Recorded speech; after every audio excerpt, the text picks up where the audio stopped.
Welcome everybody to something that I have been incredibly excited about for a little while now, because a couple of weeks ago I was reached out to by an individual over at RetroStyle Games, which is a Ukrainian development team who has been working on a game called Codename Ocean Keeper, and that's what I have for you today. They reached out asking if I wanted to do a review, and I said, absolutely I want to do a review. So here we are. I figured I have a review up on my Medium page, which you can check out in the description below, or you can just watch this, because I figure what better way to review a game than to show you a little bit of the gameplay as I talk to you about it a little bit. So, we're just going to get started and press start right here, and we'll get into the customize section after I finish one of the first waves. Because this game is structured like a roguelike, and I know what you're thinking. Wow, Nick, you play a lot of roguelike games. And you're right, I do. But this one's a little bit different, because it starts off in this sort of mining phase, where you've got about a minute, depending on how far you are into the game, and you've got to head into these caves and mine your resources. You'll have different resources. There's blue ones, there's yellow ones, there's green ones, and each one is important for different things, whether it's upgrading your mech or it's upgrading your digger, as I could show you right here. We just got 4, so I could upgrade my digger in the carry slowdown so that it doesn't slow you down as much as when carrying resources. You can upgrade your drill power, which is what I'm going to do so that you can dig faster to earn more resources faster. Or you can upgrade your digger speed just so that you move faster in the caves. That's not as important to me, I find, but it all depends on how you play the game. You've got your mech upgrades here where you can upgrade your health, you can upgrade your speed, and you can upgrade your repairs. That takes a more rare resource, which you'll get to a little bit later on. And you can upgrade your weapons. Right now I'm using the machine gun, so it only shows the machine gun. But you've got your power, you've got your rotation speed. If you have shields, if you've got different weapons, they'll pop up here as well, and then you can upgrade those accordingly. And you use your resources up here. These are the blue crystals that you get. When you get the yellow crystals, which you'll see in a moment, those come up right here. And then what this is up here, these are what are called metacurrency. So you earn about 2 metacurrency for every block that you mine, whether it's resources or not. And then you can use that metacurrency later in the game. So once you complete one of the waves, once you've been defeated essentially, before you go back in, you can head to that customize page and you use metacurrency, because the crystals don't carry over, but once your run ends, you've still got all the metacurrency that you've collected in the past. So you can use that to upgrade your mech, and you can upgrade your digger, and you can upgrade your weapons. That will carry over, and you don't have to worry about mining resources and collecting them during the game. And as you can see, upgrading your drill power it makes a huge difference, because you can really collect a lot more resources at a faster rate. But you can see how much it slows me down to carry these resources without having that carry slowdown upgrade. So now, as you can see, the timer's ticking down to the end of the bar. And what you've got to do there is head back up to your mech, because now you've got to defend yourself. This is the second half of this game.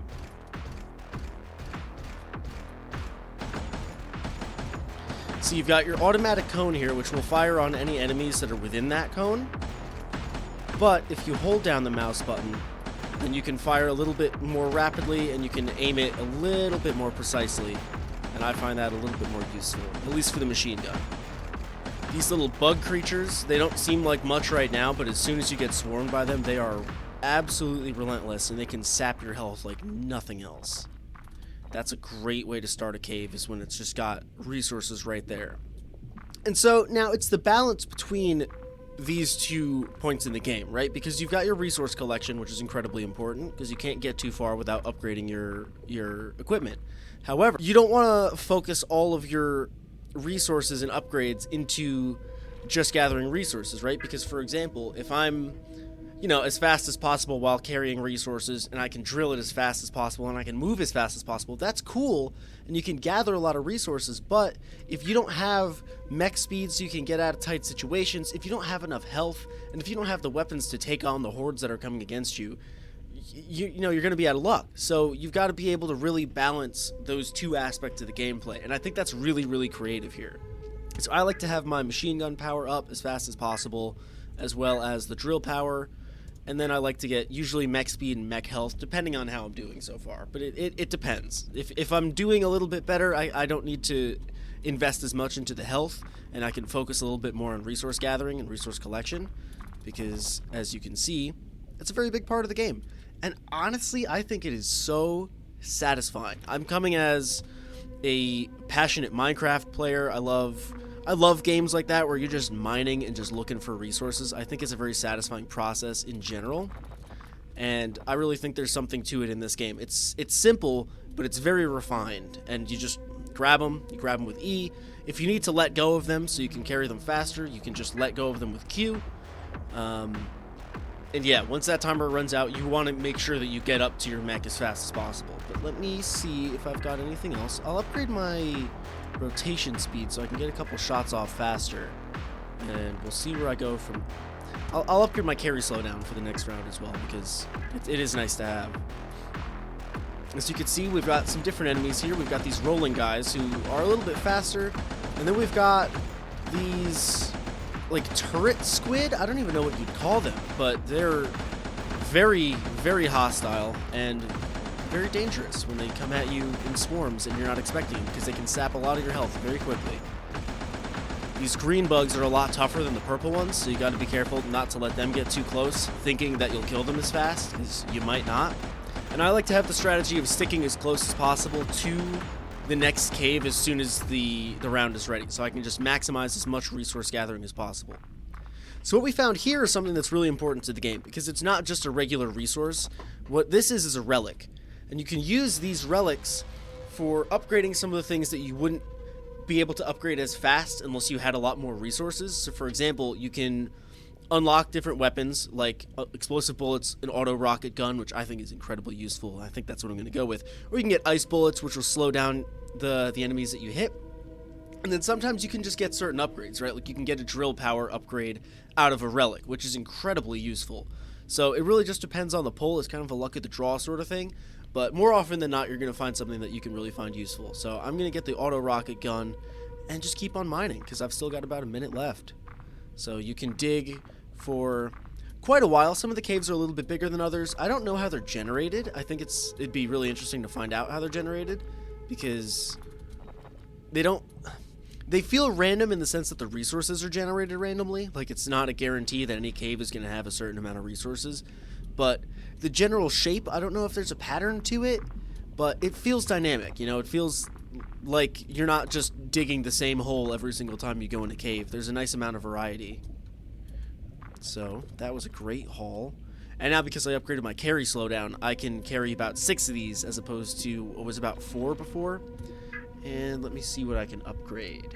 So I want to get a little bit more power on the auto gun, because I think that's going to be useful. And I may as well do the rotation speed while I'm here with it. And I still got 14 seconds, so I can at least gather some more meta currency, if not a couple more resources, just from digging around and seeing what I find. Oh, there's some, but I'm not going to have time to get it, and that's okay. That's fine. Because you don't want to get caught out of your mech, right? Because as soon as you are, you'll get surrounded, and they'll start sapping your health. Like this. These are some of the most dangerous enemies I've found in the game, because they'll just come up behind you, and they shoot. They shoot projectiles. So you only have so long to get away from them, but you also need to get away from them efficiently. You can't just walk in a straight line. You've always got to be watching the corners of the screen, because you never know where enemies are going to come from, and you don't know what enemies are going to come from where. So you could be expecting a couple of bugs, and you get a roller. You can get one of these shielded serpent things, whatever. I mean, you gotta be on the lookout. And sometimes it's good to save a couple enemies so you can get a little bit closer. I didn't get to pull that off super well that time, but... And I've done that a couple times too, where I'll hit E once I'm in the cave trying to grab my resources, and I hit it too soon and it pulls me back up. But that's user error. That's totally on me. So I'm currently playing this game on Steam, and it is the demo version, which actually just released, so you could actually play that at the link in the description, because it is free. So if you've got the time, I highly recommend this game, especially if you like roguelikes, because it's not super difficult, right? Like, there's a lot of games like Hades, for example, where there's a certain learning curve to the roguelike you're playing, and the learning curve in this is very approachable. It doesn't feel simple. Like, it doesn't feel like I'm not doing anything substantial. I definitely feel like I'm making active decisions in order to better my mech and better my digger, and I want to make sure I'm surviving between different rounds. So it really is a lot of fun. I'd say it's definitely worth giving a try, because it's made by a really passionate dev team, honestly. So I really think it's one of those things where people could get a lot out of this just from playing it, just from playing it a little bit. I've found myself honestly addicted to this game in a way that I was not expecting. And it's nice, right? Because every run is going to be different. Because especially if you're pulling relics out of the caves. Oh no. Oh, this might be bad. Oh, this is it. This is it. Oh no, I let myself get cornered. Oh man. So you can check out your stats here at the end of a run. So I only made it 6 minutes and 46 seconds, lived 4 waves, mined 24 blocks, killed 479 enemies, which is surprising. I didn't even get to the boss wave. Every 5th wave, I think, is a boss. And then the meta currency. So I have 248 meta currencies, and I'll show you what you can do with those. Because it pulls you right into this screen after you lose. And if you have like 500 meta currencies, you can get different weapons, and then you can add those to different slots. So as you get relics, they can fill these slots for you. So, for example, the auto turret filled right in here as soon as I got the relic. So if you've got skills, those are 450, 350 for the shield, and you can unlock further ones as you go, and then those would go in here. So as you unlock those, you can set those as a different weapon for yourself. Or you can upgrade meta upgrades. So, instead of waiting every single round to improve your mech speed or your mech's health, you can go into the round with your health already improved because you've got the meta currency. And you can do the same thing with your digger. You can upgrade your... you can get different weapons. So you have the drill that you start out with. You can use punch, which I would love to see what that is. Or you've got a laser further down the line. You can upgrade your skills so that you can mine with a bomb and clear out big areas at once as opposed to just digging each individual block. And the drones, I honestly don't know what it is, and I'm excited to find out. And then you can also upgrade the same things. So you can make your meta digger speed faster, your drill power faster, and your carry slowdown faster without having to spend resources in the actual run, and you can put those resources to different things and try different options. So we're going to do one more, just so I can hopefully get a little bit further. But that's the thing, right? It's like, even if you don't get too far, you're just driven to keep playing. And it looks so good, honestly. If you take a look at any of these textures, like, look, it's like he's dancing as he's drilling, Like, there's just these little bits of detail that I personally think stand out so much in a game, and it shows how much love is put into the game, I mean, if there was no passion put into the game, you'd be drilling that, and your digger wouldn't really be moving. He wouldn't really be doing anything.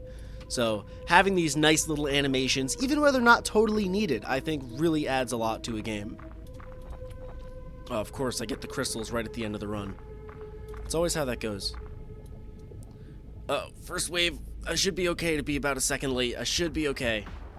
And luckily, it pauses your timer once you get into the upgrades, so I can just hop right in here and upgrade. I'll do my machine gun rotation speed, and I'll head out into my mech.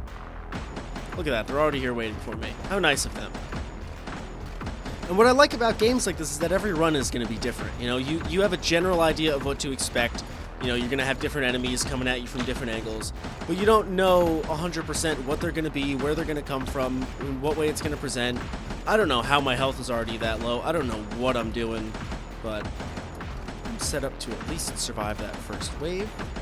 There we go. Down I go. Alright, so once again, let me upgrade my drill power just so I can collect more resources. Let me do my speed too, just so you can see. Moves you a little bit faster around, so you could just get a little bit further, but it makes it a little bit more noticeable when you're carrying resources and your speed is faster, but your carry slowdown isn't faster, so you'll notice that as I try to bring these up to the top. See how it's a much more noticeable difference, but I can drop one, get up there faster, bring these up, and then I can have time to come back down and grab these two. Hopefully. There we go. Nice. So let's see if I can upgrade anything. Not really. I can hold off on the carry slowdown for now because I'd like to upgrade my weapons. And here they come.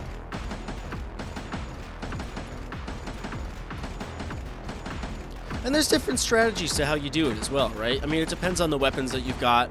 Using the machine gun like this, you can kind of train them. Like, the best comparison I can think of is zombies, Call of Duty zombies. If you get a train of them going behind you so that you can just move around a little bit more strategically, right? So you can move around freely. You don't have to worry about them cutting you off at a pass.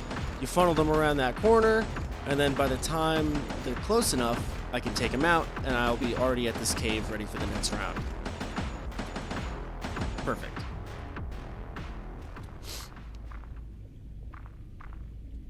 There we go, another relic. It's so exciting to come across a relic too, and that's what's nice is as you're mining, you never know what you're gonna get. You could get a great cave that doesn't have anything, or you can get a cave that might just have a relic, which is honestly still pretty good. And I think I'm gonna upgrade the mech speed out of everything, because that's the main thing that I don't really have any upgrades on right now.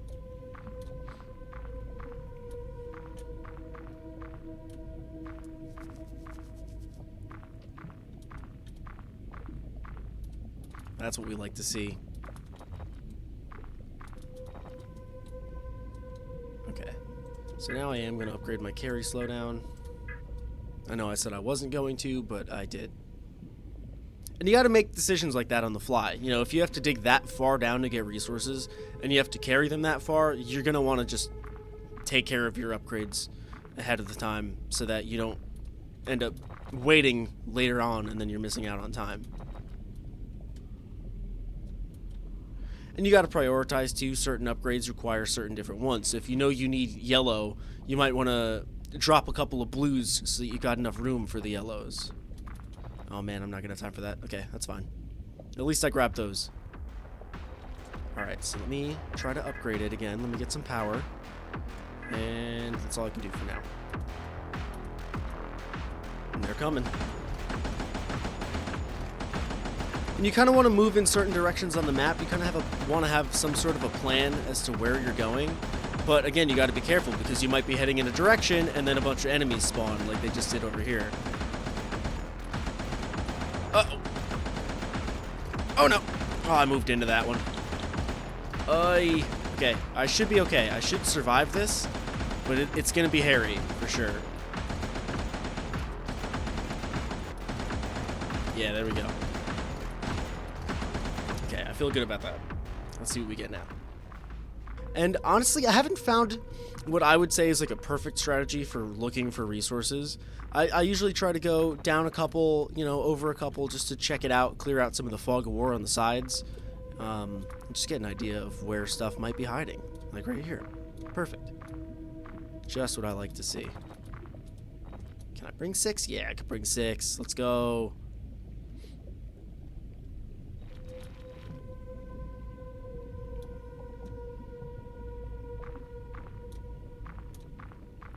You can make it kind of like a staircase, but you also want to be strategic. Like, you don't want to cover too much above your head, because then it's going to make it a lot harder to bring the resources out, especially if you're at a point in the round where you've only got maybe 5 seconds, 10 seconds left, and you just got to hurry up.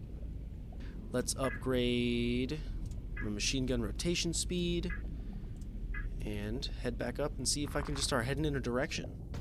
Because it bounds the map kind of around where you are. So you can only go so far in any direction. It kind of creates a dome so that you can't just keep walking indefinitely. Like you see, there's the end of it right there. So you got to be careful because you don't want to corner yourself as well, which I'm kind of worried I might have done here. Although that doesn't help at all. That doesn't help at all. That doesn't help at all. It's a good thing I got that health. Oh man. Oh no. Oh no, no, no, no, no, no. Oh no. Okay, I might be able to squeeze through here, but it'll be tight. Catch him on the other side. Train him. Train him. Ooh, I might have saved it, but it might be close. I might not have. Can I squeeze through that? Oh no. I couldn't get through there. And that's how it goes, you know, you just keep on going through and you keep on saving up that meta currency until you can just continue progressing farther, and each wave becomes more lucrative until eventually, who knows how far you can make it. But I think that about wraps up everything I really needed to talk about in this review. There's so many different upgrades that you can get over the course of the time that you're playing this, and this is only the demo version, so who knows what could be added later on. But I really appreciate you watching. Special thanks again to RetroStyle Games for reaching out to me and giving me access to this so I can bring it to you guys. And thank you so much for watching. I'm going to put a link in the description for the Steam demo for this so you can play it on Steam. But in the future, it should be coming to Android and iOS, as well as Nintendo Switch, Steam Deck, and hopefully in the future they're aiming to do Xbox and PlayStation. So there's going to be plenty of ways to play Ocean Keeper. So by all means, give it a try, because it really is a lot of fun, and I think you guys would enjoy it. So that's all for me. If you liked it, you could leave a like on the video. If you got something to say, please leave a comment. And if you'd like something more to see, you could subscribe for more content like this. And I'd really appreciate it. So, thanks for watching. I'll see you later.